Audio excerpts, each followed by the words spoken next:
일가족 사기단입니다. 그러니까. 며칠 지나서 또 엉뚱한 소리 할까봐 아무것도 조치가 이루어지지 않고 있는, 철저하게 제재하는 형태로 탄압을 하고 있는 거거든요. 이런 사람이 대통령 자리에 앉아있을 자격 없다고 저는 생각합니다. 그래서 국민들이 속았지요. 배신당한 거라니까요. 제가 말씀드리죠. 전두환은요, 배신이라고 할 수도 없어요. 왜? 총칼로 정권 잡았으니까 애당초 그렇게 출발한 놈 아닙니까? 그런 놈한테 뭘 기대하겠습니까? 그냥 견디고 버티고 저항하고 그러다가 빨리 사라지기를 바라는 거죠. 그런데 이자는 멋지게 국민을 속아 넘긴 거 아니에요. 이번에 이준석 대표가 그렇게 얘기하더라고요. 아, 저 사람 말이지 완전히 뭐 엄청나게 변신을 잘한다. 본인이 불리하면 막 90도 절하고 그런다. 그렇게 또 얘기를 하더라고요. 한번 들어보시죠. 윤석열 대통령 제가 너무 많이 겪어봤잖아요. 네. 그 대선 때도 질 것 같으면 와가지고 90도 인사하고 그랬습니다. 예. 예, 실제 그 사진들이 남아있죠. 예. 근데 대선 끝나니까 그거를 절치부심하고 있다가 이제 바로 쫓아내죠. 예. 아, 예. 너무나도 인간적인 분입니다. 예, 그래서 어떤 면에서는 예. 그래서 안 변할 것이다 이 말씀 같습니다. 보니까. 달면 삼키고 쓰면 뱉는다. 예. 예, 그리고 다급해지면은 말을 듣는 척한다. 뭐 이런 게 있기 때문에 저는 그래도 지금 윤석열 대통령이 위기를 인식한 것 자체가 그나마 좀 대한민국엔 다행이다. 예. 네.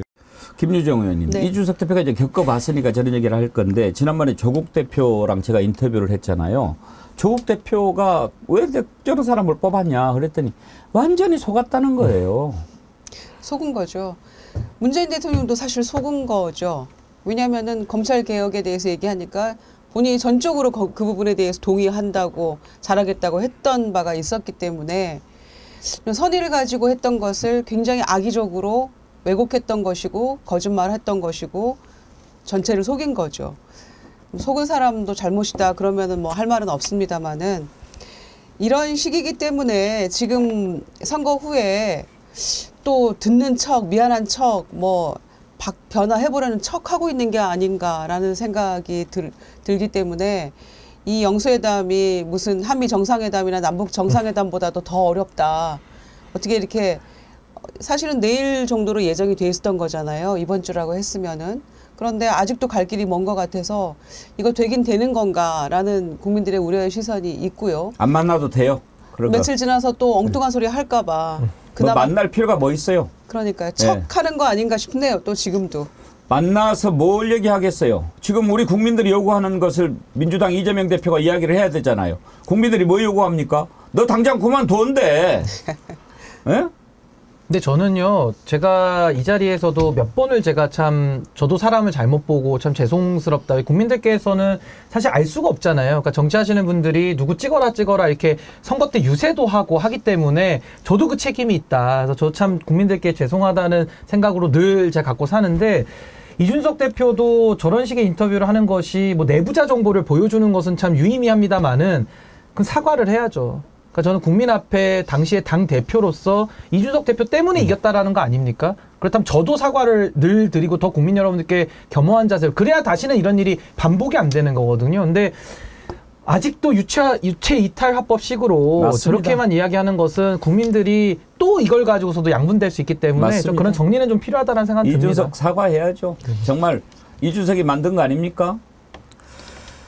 본인이 늘 주장했잖아요. 나한테 대선 지선 다 이긴 당대표인 나한테 대선 승리의 원흉이라고들 한다. 내부에서. 그럼 원흉 맞잖아요.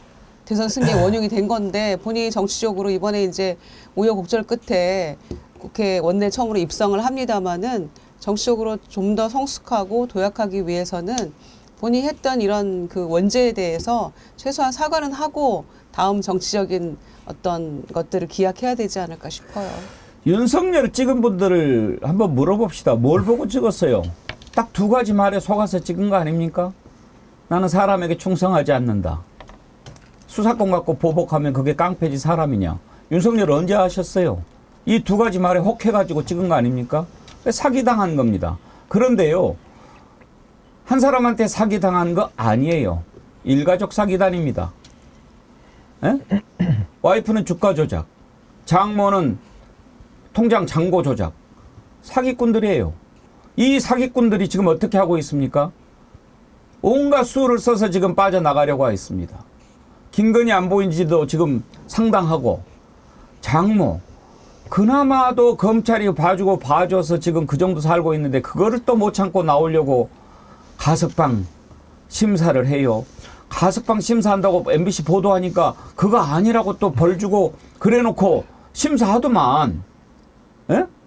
어제 보류가 됐어요. 이거 대상이 안 되면은 안 되는 거지. 이걸 또 보류를 시키는 거는 뭐예요? 그러면 해당 심사를 통과하면 부처님 오신 날 전날인 다음 달 14일 출소할 가능성도 있다. 다시 판단한다. 저는 저 부분이 걸리더라고요, 신은기 변호사님. 그러니까 이제 가석방이 이번 심사 기일에서는 이제 보류로 나온 거고요. 이제 아마 다음번 가석방 심사위원회가 열릴 때 또 한번 검토해보겠다라면서 약간의 그 여운을 좀 남겨놓은 것 같은데요. 일단 그 최은순 씨, 그러니까 그 윤석열 대통령 장모죠. 이 장모는 본인이 저지른 죄에 비해서는 너무 약하게 기소가 됐고 나온 것도 딸랑 1년입니다. 근데 저지른 죄에 비하면은 너무나도 많은 죄값이 아직도 남아 있고요. 저는 지금 가석방을 논할 것이 아니라 최은순 장모는 어떤 형태로든 뭐 형기를 다 채우고 나오든 뭐로 나오든지 간에 이분은 소송 사기의 혐의도 있거든요. 반드시 전 남은 여죄를 더 추가 수사를 해서 반드시 처벌해야 된다고 생각합니다. 구경 기자, 지금 지난번에 법원에서도 그런 얘기를 한번 했지요. 그 최은순 기소 관련해가지고 재판할 때 왜 이것밖에 기소를 안 했냐 그런 얘기를 법원에서 했다는 거 아닙니까? 그런 취지의 말이 있었던 것이고 어제 특히나 가석방 심사 과정은 좀 약간 좀 흥미로웠는데요. 예. 왜냐하면 가석방 심사 결과라는 것은 적격, 부적격만 있는 줄 알았는데 심사 보류가 있다는 걸 처음 알았습니다. 근데 그 심사 보류란 창구를 어떻게 활용했냐? 본인이 변호인을 통해 의견을 밝힌 거죠. 기자들이 취재를 들어가니까요. 뭐라고 했냐? 정쟁에 휘말리고 싶지 않다고 했습니다. 근데 그 표현은 뭐냐? 지금 사실은 윤석열 대통령이 국정 지지율이 갤럽 조사 기준으로 23%라는 정말 극악한 상황에 와 있지 않습니까? 거기에 만약에 불이 났는데 기름을 얹으면 어떻게 됩니까? 더 큰 불이 납니다. 그런 상황에서 장모 가석방 심사 소식이 알려지니까 적격, 부적격도 아니고 심사 보류라는 사만으로 간 겁니다. 그래서 왜 갔나 봤더니 3주 뒤에 5월 14일이면 나올 수 있는 또 심사가 또 있는 거예요. 이번에 만약에 부적격을 받게 되면 다음 달에 응모를 못하는 구조거든요. 그렇기 때문에 이게 정말 진지한 반성이라든가 성찰을 통해 나온 거라기보다는 제도를 악용하려고 했다가 언론에 들통이 나자 꼼수를 택하는 이런 기형적인 행태로 국정 운영이 되고 있다. 이렇게 좀 생각이 됩니다. 네. 그러니까 김유정 의원님 마치 이런 식인 것 같아요. 보류 딱 하니까 뭐야 아니면 아닌 거지. 그렇죠. 그러니까 이 자동차 방지턱 나오잖아요. 그럴 때 브레이크 한번 싹 밟았다가 넘어가는 그런 느낌이 확 오더라고요. 그러니까 살짝 눈치 보면서 이거 어떻게 해야 되지? 그런데 보류를 해놓으면 한 달 있다가 또 심사할 수 있다는 거잖아요. 이 다음에 나온다 안 나온다 저는 나온다에 겁니다. 2판 4판 뭐 이제 내보내려고 하지 않을까요? 2판 4판 공사판이죠. 저게 뭐. 나오면 네. 저기도 또 특검해야죠. 뭐 장모 특검도 한번 다 해야죠. 네, 싹을 특검해야 해야죠. 됩니다. 네. 아니 재판부가 검사에게 왜 소송 사기에 대해서는 올리지 않았냐라고 질타했던 거를 우리가 다 알고 있는데 완전히 봐주기로 한 거 아닙니까? 그런데 그거마저도 1년 살기도 지금 뭐 나 빨리 왜 안 내보내주냐고 법정에서도 막 완전 소란 피우고 했었잖아요. 부끄러운 줄 알아야죠. 그런데 정말 이 염치도 없고 부끄러움도 모르는 사람들끼리 어떻게 가족이 된 것 같아요. 지금 주가 조작도 공범 의혹을 받고 있지 않나요? 최은순 장모. 예. 그러니까 이제 관련된 연루 의혹들은 되게 많고요. 사실은 김건희 여사가 뭔가 이렇게 주가 조작 범죄에서도 본인이 그럼 주범이냐 아니면 장모가 주범이냐 이건 또 수사를 통해서 더 밝힐 사안이 있는 거고 저는 지금 이 문제의 핵심은 결국 검찰권을 사유화한 윤석열 대통령 때문에 그쪽 범죄들 그러니까 윤석열 대통령 측근 범죄들에 대해서는 아무것도 조치가 이루어지지 않고 있는 그러니까 법 위의 성역인 거죠. 이게 지금 가장 큰 문제이기 때문에 전 윤석열 대통령 견제 중에 가장 핵심은 필요한 특검 저는 싹 다 해서 관련된 의혹들을 명명백백하게 다 밝히는 것이고 이래야지 두 번 다시 양도구역 못하는 겁니다.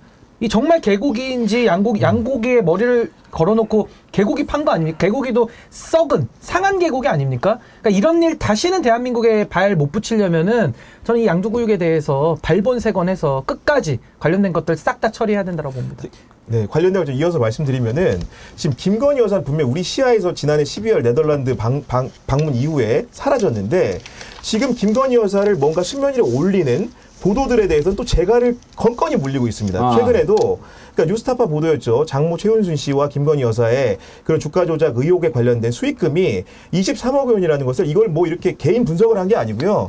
검찰이 법정에 낸 종합 의견서가 있고 거기엔 거래소의 첨부 자료가 있습니다. 거기에 나온 숫자를 가지고 인용을 해서 MBC에 있는 김종배의 시선 집중해서 보도를 했는데 인용 보도를 했는데 그걸 두고 법정 제재를 한 겁니다. 그 앞에 어떤 일이 있었습니까? 김건희 특검법이라 여사라는 호칭을 붙이지 않았다고 또 제재를 합니다. 이러면서 계속 방심위가 월권 남용을 해가면서 이렇게 김건희 여사의 보이지도 않는 김건희 여사를 뭔가 상기시키는 흐름들을 철저하게 제재하는 형태를 탄압을 하고 있는 거거든요. 이런 부분도 분명히 우리가 주목하고 따져봐야 된다고 생각을 합니다. 네.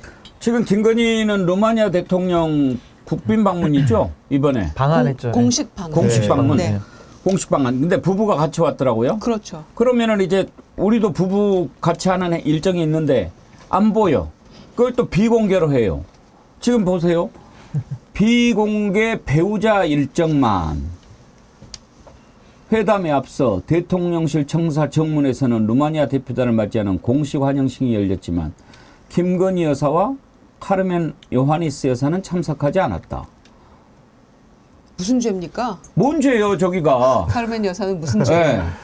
참. 멀리까지 16년 왔는데 만에. 한국까지. 네. 16년 만에 지금 공식 방한이래요. 알고 대통령이. 왔을까요? 저 루마니아한테 우리가 정말 좀 미안해서 어떻게 해야 돼요? 그러니까 처음에 의전 협의를 하고 이럴 때 이런 내용을 사전에 알려줬는지도 저는 궁금합니다. 다 하나하나 정교하게 해야 되거든요. 아마 뭐 사실대로 얘기도 못할 것 같고요. 뭐 다른 핑계를 댔겠죠. 뭐 몸이 아프다거나 뭐 다른 일정 핑계를 대서. 몸이 아프다는데 비공개 일정에서는 하는데. 그러니까 뭐 여러 가지가 비공개로 하는 그 스토리라인을 좀 만들었을 것으로는 보여지고요. 저는 윤석열 대통령의 이 배우자 리스크는 임기 내내 안 없어질 것 같거든요. 그러니까 김건희 여사에 대해서 사법 처리를 수용하든지 아니면 둘 사이의 가족 관계를 정리를 하든지 아니면 대통령직을 수행하기에는 본인도 부끄럽고 국민들도 지켜보면서 부끄럽기 때문에 아니면 아예 차제에 본인이 대통령직을 그만둠으로써 이 리스크를 해소하든지 이 셋 중에 하나는 좀 해야 좀 정리가 되지 않을까라고 생각이 좀 듭니다. 제가 정말 이번에 휴가도 갔다 오고 그래서 웬만하면 이제 좀 더 점잖게 좀 하려고 했는데 생각하면 할수록 잘 안 되네요. 잘 안 돼요. 빨리 좀.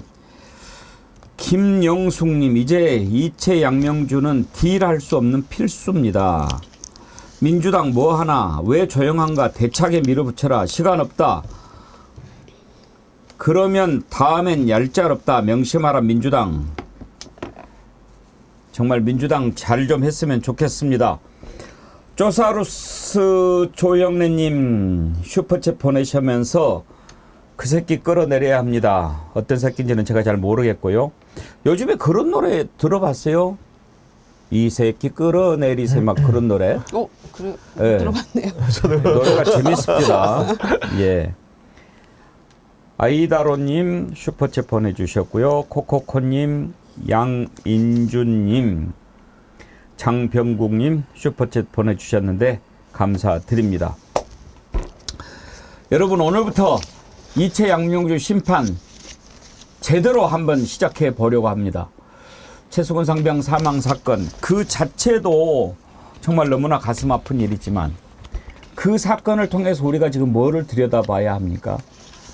나 말고는 법도 정의도 다 필요 없어. 내가 법이고 정의야. 이렇게 생각하는 자가 지금 이 나라의 대통령입니다. 이대로 가서는 나라 망합니다. 나라를 망하게 둬서는 안 됩니다. 그거는 우리가 해야 됩니다. 깨어있는 정어리언들의 몫입니다. 여러분들 함께 합시다.